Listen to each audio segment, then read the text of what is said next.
साथियों, इस वीडियो के अंदर अब हम अंतर्राष्ट्रीय जो परिस्थितियां हैं उनके बारे में बात करेंगे। खासतौर से वो परिस्थितियां, वो विचार जिसने हमारे देश को प्रभावित किया। तो वो जो मुद्दे हैं, क्योंकि अभी कवर करना जरूरी है, क्योंकि आगे जो हम चर्चा करेंगे उस चर्चा में अंतर्राष्ट्रीय परिस्थितियों का असर हमें दिखेगा। इसलिए हम पहले वो सारी अंतर्राष्ट्रीय परिस्थितियों को कवर करेंगे जिन जिन से हमारे देश के अंदर कुछ ना कुछ तरीके से विचारधारा के रूप में असर हुआ है। दूसरा जो सामाजिक सुधार, धर्म सुधार आंदोलन था, वहाँ तक हमने कवर कर दिया है। अब इसके आगे हम अंतर्राष्ट्रीय स्तर की जो विचारधारा है उसको कवर करेंगे और उसके बाद से फिर हम कांग्रेस से शुरू करेंगे। 1885 में जो कांग्रेस बनी थी वहाँ से फिर शुरू करेंगे और वहाँ से फिर सीधे आंदोलन को आखिरी तक लेके जाएंगे। और साथ ही इस कड़ी में सबसे पहले हम अमेरिका की क्रांति को समझेंगे। ये कि अमेरिका भी ब्रिटेन का जो है गुलाम था, जिस तरीके से हम थे। वहाँ की जो कॉलोनी थी उन पे ब्रिटेन का राज था और वहाँ पे भी ब्रिटेन और फ्रांस का भी झगड़ा हुआ। तो हमें समझने की ज़रूरत है साथी कि यूरोप जो देश थे वो हमारे देश भर में नहीं आए। यूरोप के अंदर जो उनके साथ टेक्नोलॉजी आई थी, जो उनके पास संसाधन आए थे, जो विकास हुआ था, उसके आधार पर उन्होंने सारी दुनिया के देशों पे कब्जा करना शुरू किया था। जिस तरीके से यूरोप की जो कंपनियां हमारे देश में आईं, उसी समय में अमेरिका में भी यूरोप की कंपनियां गईं। तो वहाँ की परिस्थिति शुरुआती दौर में हमारे यहाँ की परिस्थिति जैसी थी।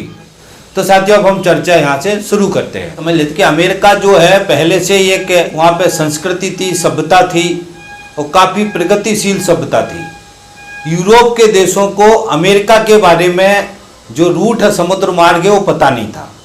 तो 1492 में कोलंबस जो था उसने अमेरिका की खोज की थी और कोलंबस को स्पेन के राजा ने भेजा था। उसने भारत भेजा था, पहुंच गया वो अमेरिका। तो यहाँ से अमेरिका में जब ये यूरोप के लोग पहुँचे तो वहाँ उन्होंने देखा कि यहाँ से पहले से भी एक विकसित सभ्यता अमेरिका के अंदर थी, एक कबीलाई संस्कृति अमेरिका के अंदर थी। 1600 में बहुत अलग अलग देशों की कंपनियां अमेरिका में गईं। स्पेन गया और उसके बाद फ्रांस गया, उसके बाद ब्रिटेन गया। 1607 से लेकर के 1632 के बीच में ये जो समुद्र से लगा हुआ अमेरिका का हिस्सा है, उसमें ब्रिटेन ने वहाँ पर 13 कॉलोनी बनाई। ये जो कॉलोनी थी ये ब्रिटेन के अधीन थी, ब्रिटेन का शासन चल रहा था, ब्रिटेन का यहाँ राज्य चलता था। ये भी देखना हमको कि ब्रिटेन और फ्रांस ये भी आपस में लड़े। स्पेन, मुख्य रूप से ब्रिटेन और फ्रांस लड़े। जिस तरीके से हमारे देश में भी ब्रिटेन और फ्रांस लड़ रहे थे। हमारे देश में जो कॉलोनी आई थी उसमें पुर्तगाली आए थे और फ्रांसीसी आए थे और डच आए थे और ब्रिटेन के लोग आए थे। फाइनली हमारे यहाँ जो बड़ा झगड़ा काफ़ी समय तक चला वो फ्रांसीसी और ब्रिटेन कंपनियों का चला। आखिरी में फ्रांस को ब्रिटेन ने ख़त्म किया। तो हमको समझना, इसी तरीके का विवाद अमेरिका में चल रहा था। तो ये तीनों जो है आपस में लड़ रहे थे और इनका लड़ाई में ये आगे पीछे कब्जा करने की कोशिश कर रहे थे। कि इनका उद्देश्य क्या था? इनका उद्देश्य था कि यहाँ पे हम जाके व्यापार करें, व्यापार करने के साथ से वहाँ से रॉ मटेरियल लेकर आएंगे और वहाँ से हम अपना यहाँ से ले जाके सामान बेचेंगे। ये उद्देश्य के साथ, और इससे जो पैसा धन जनरेट होगा उससे उनके देश का भला होगा। ये अलग अलग देशों में कब्जा करके अपना प्रभुत्व बढ़ाने की इनकी संघर्ष चल रहा था। तो ये इनका उद्देश्य था। क्या क्या कारण थे जिसके कारण से टकराव था? एक तो सोशल कारण था, दूसरा राजनीतिक कारण था और तीसरा आर्थिक कारण था। सोशल, सामाजिक कारण क्या था? वहाँ पे पहले से अमेरिका का ये कल्चर था। ये अपने तरीके से वहाँ पे उनकी जो संस्कृति थी, उनकी जो स्थिति थी, उसको बदलने की कोशिश कर रहे थे। तो ये कि उनका सांस्कृतिक टकराव था कोशिश की। तो ये कारण ये था। अब राजनीतिक कारण में क्या था? प्रमुख चीज़ें, एक तो ये था कि ब्रिटेन की संसद में कानून पारित होते थे और लागू कहाँ होते? अमेरिका के ऊपर। और अमेरिका का कोई भी प्रतिनिधि ब्रिटेन संसद में नहीं था। जिस तरीके से हमारे देश में भी कानून लागू होते थे हमारे देश में, मगर बनते कहाँ थे? ब्रिटेन में थे। उसी तरीके से अमेरिका में होता था। तो इससे वहां की जनता असंतुष्ट थी कि हमारा प्रतिनिधित्व नहीं है। और दूसरा कारण यह था साथियों कि अमेरिका की जो संस्कृति थी, अमेरिका का जो कल्चर था, अमेरिका की जो राजनीतिक स्थिति थी, वो हमारे देश से काफी आगे विकास हो चुका था। वहां पे कोई एकदम से इतना दमन, इतना दादागिरी नहीं था अमेरिका में, जो ब्रिटेन नहीं कर पा रहा था। तो वहां का समाज पहले से ही विकासशील था, सारी चीजों पे एक उन्नतवादी समाज था। मगर उनका सबसे बड़ा दिक्कत क्या था कि जो ब्रिटेन में कानून बन रहे हैं उस कानून में हमारा कोई प्रतिनिधित्व नहीं है। दूसरा क्या होता था कि जो गवर्नर होता था, ब्रिटेन का राजा तय करता था कि कौन गवर्नर होगा, उसमें अमेरिका के जो लोग थे उनका कोई हस्तक्षेप नहीं था। इससे भी उनको आपत्ति थी कि जो हमारे लिए राज्य कर रहा है मगर इसको चुनते हम नहीं है। तीसरा, सेना जो है पूरी क्राउन को रिपोर्ट करती थी, गवर्नर जनरल होता उसको रिपोर्ट करती थी। वहां के जो लोग थे उन्होंने इसके बारे में विरोध किया। अमेरिका की जो नेता थे, जो कॉलोनी में जो लोग थे, आप यहाँ से हट जाओ नहीं कहा शुरू में, उन्होंने कहा आप हमें अधिकार दो। इस तरीके से ब्रिटिश संसद में जो दमनात्मक कानून बना रहे थे उसका मिसयूज कर रहे थे, वहां से ये विरोध शुरू होगा साथी। अब आर्थिक परिस्थितियां क्या बदली, जैसे मैंने बताया ब्रिटेन पूरा व्यापार करता था, वहां ब्रिटेन का और जो कॉलोनीज थे उनके बीच में व्यापार होता था।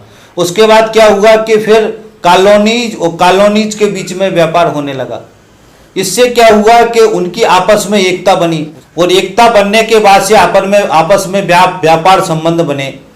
तो यहाँ से ये जुड़ाव शुरू हुआ। फिर उनको समझ में आया कि यार हम तो आपस में व्यापार कर सकते, मगर हमारी समस्या ब्रिटेन है जो हमें आपस में व्यापार करने के लिए रोक रहा है। इसी के लिए वहाँ फ्री ट्रेड की मांग की उन्होंने कहा फ्री ट्रेड व्यवस्था होना चाहिए, कोई भी कॉलोनी का दूसरी कॉलोनी में जाने का, व्यापार करने का छूट होना चाहिए।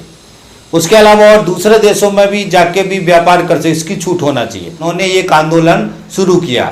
वहाँ की जो सोसाइटी थी, सोसाइटी के अंदर ये विचार पहले से चल रहे थे, अलग अलग तरीके से विचार चल रहे थे। राजा का बेटा राजा क्यों है, जैसे मैंने बताया बहुत ही ये प्रगतिशील समाज था अमेरिका का। अलग अलग तरीके के विचारक, दार्शनिक, राइटर्स सोसाइटी के बारे में बहुत सारे विचार दे रहे थे। तो उस कारण से, सभी कारणों से वहाँ पे एक व्यक्तिवादी और व्यक्तिगत विकास की अवधारणा पैदा हो गई थी। ब्रिटेन ने 1651 में ये कानून बनाया था, जिसमें कहा था कि कोई भी व्यापार जो है ब्रिटेन के जहाज से होगा, अमेरिका का, उसके अलावा किसी दूसरे के जहाज में सामान आप नहीं रख सकते। 1660 में उन्होंने कहा कि शुगर, तंबाकू और इंडिको, इसका व्यापार आप खाली ब्रिटेन में कर सकते हो। और 1663 में कहा कि आप जितना भी ट्रेड करोगे वो इंग्लैंड होके जाएगा। जैसे भारत देश में भी कोई चीज आनी है तो अमेरिका पहले इंग्लैंड भेजेगा, और इंग्लैंड से फिर वो उस पर टैक्स लगाएंगे, ड्यूटी लगाएंगे, उसके बाद से फिर इंग्लैंड से वो भारत भेजेंगे। अफ्रीका में बहुत बुरी स्थिति थी। अफ्रीका के जो देश थे वहाँ से गुलामों को ले जाते थे। तो अमेरिका में जो अफ्रीकी जो लोग थे उनको बड़ी संख्या में जो अंग्रेज हैं या वहाँ के पूंजीपति हैं वो अफ्रीका से ले जाते थे और वहाँ अमेरिका में बसाते थे, और वहाँ से उनसे काम करवाते थे, गुलामी करवाते थे। काम करने के लिए, मजदूरी करने के लिए गुलामों को ले गए थे अंग्रेज। अफ्रीका से तो बहुत सारे देशों में जो है गुलाम भेजे जाते थे, खरीद के ले जाते थे, उनका शोषण होता था। बड़ी संख्या में गुलामों को अफ्रीका से हायर किया था और अमेरिका में बसाया था। अब इसके बाद क्या हुआ कि जो ये लगाया था कि इंग्लैंड होते हुए जाएगा व्यापार, बाद में इन्हें क्या किया कि जो व्यापारी थे वो अपना आपस में व्यापार करते थे, कॉलोनी टू कॉलोनी, और इसका कोई टैक्स इंग्लैंड वालों को, ब्रिटेन वालों को नहीं देते थे। तो ये लगभग 100 साल चला। 1773 के बाद इसको ब्रिटेन की सरकार ने बहुत स्ट्रिक्ट किया। उसके बाद साथियों ये परेशानी शुरू हुई, व्यापार में परेशानी शुरू हुई, और अमेरिका के जो व्यापारी थे उनको दिक्कत शुरू हुई। इसी समय में साथियों 1754 से लेकर 1763 के बीच में एक 7 ईयर वार हुआ। इसमें फाइनली फ्रांस की हार हुई और ब्रिटेन की ताकत बढ़ी। जैसे हमारे देश में भी फ्रांस की हार हुई थी और ब्रिटेन की ताकत बढ़ी थी, इसी तरीके से वहां भी हुआ। एक बड़े एरिया में ब्रिटेन ने कब्जा करने में सफल हुआ। एक कारण और था कि वहां की जो कॉलोनीज थी, जनता थी, वो फ्रांस हमेशा आक्रमण करता रहता था, तो फ्रांस से उनको डर था। कॉलोनीज के जो अमेरिकन थे उन लोगों ने ब्रिटेन को सहयोग किया ताकि हम फ्रांस की टेंशन खत्म हो जाए। अब यहाँ पे भी अंग्रेजों का जो फूट डालो राज करो वाली नीति थी, वहाँ पे क्या था, कॉलोनीज थी और इसके अलावा एक एरिया था जिसमें अमेरिकन मूल निवासी बड़ी संख्या में थे। उनका एक राजा बना दिया, जैसे अपने यहाँ राजा बना दिए थे बाद में उन्होंने। तो वहाँ पे क्या किया उसने कि जो कॉलोनीज थी उनको आगे बढ़ने के लिए रोक दिया। जो उनकी सीमा थी उनको कहा कि आप इससे आगे नहीं जाओगे, इससे आगे वही लोग रहेंगे जो अमेरिका के मूल निवासी है। तो उनका एक राजा था और मूल निवासी थी, इसलिए वहाँ के जो मूल निवासी वाला संगठन था या लोग थे वो ब्रिटेन को सहयोग करते थे। इस तरीके का भी लड़ाई करवाया। और ये इंडस्ट्री एरिया जो व्यापार होता था, यहाँ पे अफ्रीकन बहुत ज़्यादा थे, बाहर के देशों को लाया गया था काम कराने के लिए। तो ये दोनों के बीच में भी वहाँ पे ब्रिटेन ने विवाद कराया, इससे असंतोष बढ़ा। 1760 से लेकर 1800 के बीच में एक राजा था वहाँ पे जिसका नाम था किंग जॉर्ज तृतीय था। जैसे मैंने बताया राजाशाही व्यवस्था अंग्रेजों ने वहाँ भी खत्म नहीं की थी, उसका इस्तेमाल कर रहे थे वो। उसके बाद से व्यापार में फिर अमेरिका ने एक एक्ट पारित किया जिसमें उन्होंने कहा कि आप शक्कर जो है उसका पूरा जो शक्कर उत्पादन होगा उसको सीधा आप इंग्लैंड भेजेंगे। दूसरा 1764 में इन्होंने एक एक्ट बनाया जिसमें ये कहा इनकी सेना है, सेना का जो भी खर्चा है अमेरिका के लोग देंगे और उसके यदि उनको समस्या होती है तो उनके आपके घरों में रुकने के लिए भी उनको आपको जगह देना पड़ेगी। अगर कहीं सेना आती है और उनके पास कोई व्यवस्था नहीं है और आपके घरों पे रुकते हैं तो आपको उनको रुकवाना पड़ेगा। तो इस निर्णय के खिलाफ भी बड़ा असंतोष हुआ। उसके बाद से साथियों 1765 में स्टाम्प एक्ट लेके आए। जो भी कागज छप रहा था उसके ऊपर स्टाम्प ड्यूटी लगाने के लिए कानून लेके आए।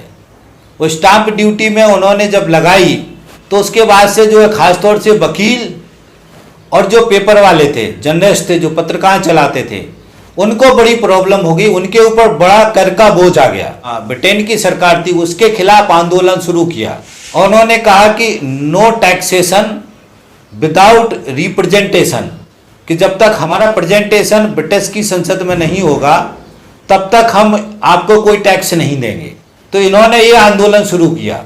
इसके बाद 1765 में ही साथियों वहाँ पे एक ग्रुप बना जिसको हम अपने यहाँ की भाषा में क्रांतिकारी ग्रुप कह सकते हैं ना। और उन्होंने जो अमेरिका में जो ब्रिटेन की सेनाएं थी, जो उनकी व्यवस्था थी, उसके खिलाफ विद्रोह शुरू किया, उसको चुनौती देना शुरू किया। 1767 में साथी न्यूयॉर्क में जो विधानसभा थी उसको भंग कर दिया।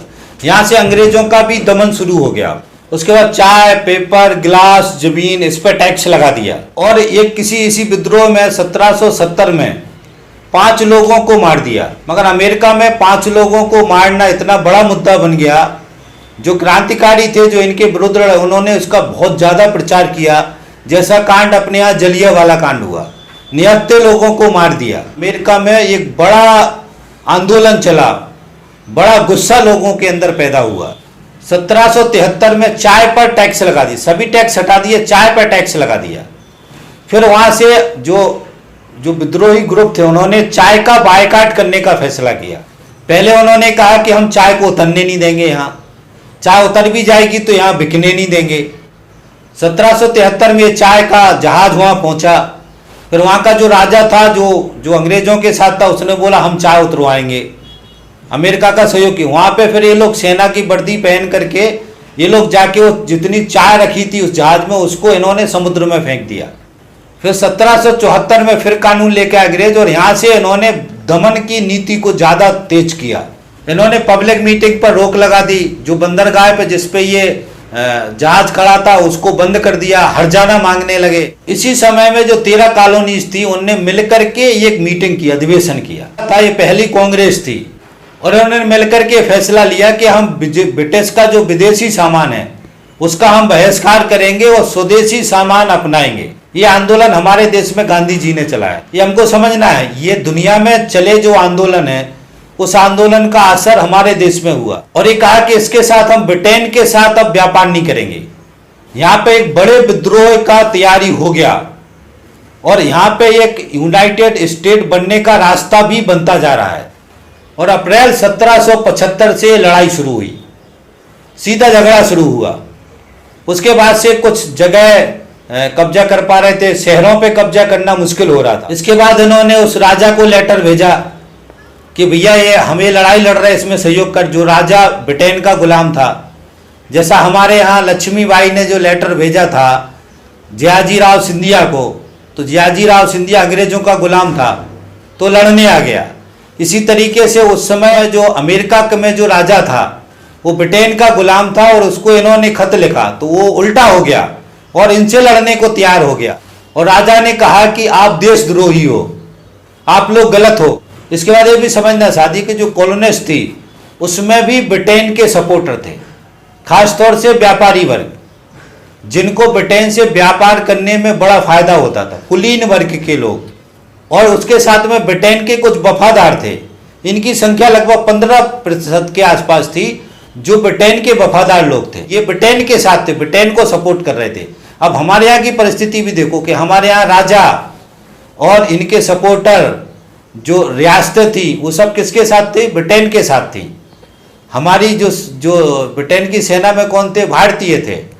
तो इसी तरीके की परिस्थिति अमेरिका में भी थी जब अमेरिका में जन विद्रोह चल रहा था। ब्रिटेन की सेना में भी कुछ लोग थे जो अमेरिकन थे, जो अमेरिका के लोगों से ही लड़ रहे थे। ये सेम परिस्थिति थी जो परिस्थिति भारत देश के अंदर अंग्रेजों ने बनाई थी। इसके बाद से 1775-76 में कॉमन सेंस नाम का एक पत्र बनाया। एक्चुअली 48 पेज का एक छोटी सी किताब थी और कॉमन सेंस के अंदर सारी चीज़ों का जिक्र किया। क्रांतिकारी जो थे, जो लड़ने वाले लोग थे, उन्होंने पत्र को सर्कुलेट किया था, छोटी सी बुकलेट, उसको छाप के इतना ज़्यादा बांटा कि पूरे अमेरिका के लोगों को और पूरे लॉजिक के साथ समझाया कि हमारे देश को कैसे लूट रहे हैं, किस तरीके से देश को बर्बाद कर रहे हैं। तो ये जो कॉमन सेंस जो पत्र है ये बड़ी तेज़ी से सर्कुलेट हुआ पूरा अमेरिका के अंदर। इसके बाद से साथ ही 1776 से एक तरीके से जन विद्रोह शुरू हो गया और वहाँ की जनता ने कॉमन सेंस जो पढ़ के, जैसे हमारे यहाँ क्रांतिकारी लेटर बांटते थे, पर्चे बांटते थे, सूचना देते थे, तो उसी तरीके से इनका तंत्र था जिस तंत्र से जनता जागरूक हो गई। वहाँ पहले से किताबें पर्चा छपने का सिचुएशन था। वहाँ से उन्होंने अधिकारियों को और जो ब्रिटेन के जो अधिकारी थे उनको खदेड़ना शुरू कर दिया और इसके बाद से जो न्यायाधीश थे उनको भगाया, जो अधिकारी थे उनको भगाया, ब्रिटेन का तंत्र में जितने लोग थे उनको भगाना शुरू कर दिया। और जो 13 कॉलोनीज थे, 13 कॉलोनीज ने अपने अपने जो स्टेट थे उनको स्वतंत्र घोषित कर दिया। ये स्वतंत्र घोषित करने की जो घोषणा 4 जुलाई 1776 को की गई। ये अमेरिका का स्वतंत्रता दिवस आज भी वो मनाते हैं 4 जुलाई को। 4 जुलाई 1776 को स्वतंत्रता की घोषणा कर दी कॉलोनीज ने। इसके बाद से पहला डिक्लेरेशन उन्होंने जारी किया जिसमें सरकार कैसी होगी, जनता को क्या क्या अधिकार होंगे, जिसमें लाइफ, लिबर्टी और प्रॉपर्टी का अधिकार दिया। यही जो लड़ाई हुई, आखिरी लड़ाई हुई जो ब्रिटेन से, उसी समय में जो अमेरिकन थे उन्होंने फ्रांस से सहयोग मांगा। तो फ्रांस चिढ़ा हुआ था, फ्रांस को पहले ब्रिटेन ने हराया था, तो फ्रांस ने सहयोग किया, हथियार दिए और जो है सेना दी। उसको मिला करके ये ब्रिटेन को हराने में सफल हुए और अक्टूबर 1781 में ये लड़ाई खत्म हुई। 1783 में ट्रीटी ऑफ पेरिस ब्रिटेन के साथ और इनके साथ ट्रीटी हुई, समझौता हुआ और समझौता में ब्रिटेन ने अमेरिका को स्वतंत्र कर दिया। इसके बाद ही साथी जो 13 स्टेट थे वो 13 स्टेट मिलाकर के एक यूनाइटेड स्टेट बने कि 13 जो अलग अलग स्टेट थे वो मिला के एक यूनाइट होकर के यूनाइटेड स्टेट बने। और साथियों यहाँ जो व्यवस्था बनी, यहाँ पे वो ऐसी व्यवस्था बनी जो चुनाव से, जनता के चुनाव से, तो ये सारी चुनाव की व्यवस्था बहुत ही प्रगतिशील विचार, बहुत सारी चीजें थी, फंडामेंटल राइट, ये सारी चीजें इस समय से यहाँ से शुरू हुई। और ये कॉन्सेप्ट आया कि अमेरिका में कि मतलब बुद्धि से दिमाग से जो आगे बढ़ेगा वही बढ़ेगा। ऐसा नहीं हो सकता कि राजा का बेटा राजा है तो उसकी बुद्धि कमजोर है फिर भी हम उसको सल्यूट मार रहे हैं, तो नहीं मारेंगे। अगर वो दिमागदार है तो वो आगे बढ़ेगा और वो दिमागदार नहीं है तो वो जैसा है वैसे ही रहेगा। मतलब यहाँ से उन्होंने, जिसको व्यक्तिवादी थ्योरी जो कहते हैं, कि यहाँ से उन्होंने व्यक्ति को रिस्पॉन्स किया कि जो व्यक्ति अच्छा काम करेगा, जो व्यक्ति अपना दिमाग लगाएगा, उसको वो आगे बढ़ेगा। जो पूरा अमेरिका का जो पूरा मूवमेंट्स था, इसकी क्रिटिसिज्म क्या है, इसके जो नकारात्मक पक्ष क्या थे, ये रेवोल्यूशन जो हुआ इससे समाज में कोई परिवर्तन नहीं है, व्यवस्था परिवर्तन नहीं हुआ, समाज के अंदर भी कोई बदलाव नहीं आए, क्योंकि पहले से जो स्टेट ऑफ हेड थे वही जो है वापस सत्ता में काबिज हुए। और जो प्रॉपर्टी का जो अधिकार और ये जो सारी घोषणा की गई थी, ये एक्चुअल जो अमेरिकन के मूल निवासी थे उनको इसका अधिकार मिला और कुलीन वंश के लोगों को। तब कि इनकी आबादी 15 से 20% थी, बाकी सारे जो गरीब थे उनको उसका कोई फायदा नहीं मिला। हमारे यहाँ भी जो वोट का राजनीति आया था शुरुआती दौर में, वो भी सबको वोट डालने का अधिकार नहीं था। अमेरिका में भी सबको वोट डालने का अधिकार नहीं था। ये हमको समझना है, नकारात्मक पक्ष है। संविधान बना शुरुआती दौर में तो वहां पे भी जो कुलीन वर्ग था उसी का कब्जा था, इसीलिए अमेरिका में पूंजीवादी व्यवस्था का बहुत तगड़ा विकास हुआ। और यहाँ लगभग 30% ऐसे थे जो गुलाम थे, जो अफ्रीका से लाए गए थे, दूसरे देशों से लाए गए थे, इनको वोट डालने का अधिकार नहीं था। 50% महिलाओं को वोट डालने का अधिकार नहीं था। तो ये सिचुएशन नकारात्मक सिचुएशन थी कि इतना अच्छा बात कर रहे थे मगर बहुमत आबादी को सारे अधिकार नहीं उन्होंने दिए थे। जो कुलीन वंश के लोग थे उन्हीं के पास सारे अधिकार थे। बहुत समय 1920 में महिलाओं को वोट डालने का अधिकार मिला और 1965 में आकर के जो अफ्रीकी थे, जो गुलाम थे, उनको वोट डालने का अधिकार मिला।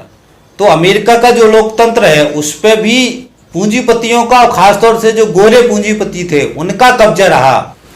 और 1865 में इन्होंने गुलामी प्रथा को बैन किया, जबकि इसके पहले बाकी देशों में गुलामी प्रथा बैन हो गई थी। तो ये साथियों थे कुछ मुख्य तथ्य जो मैंने आपके सामने रखे।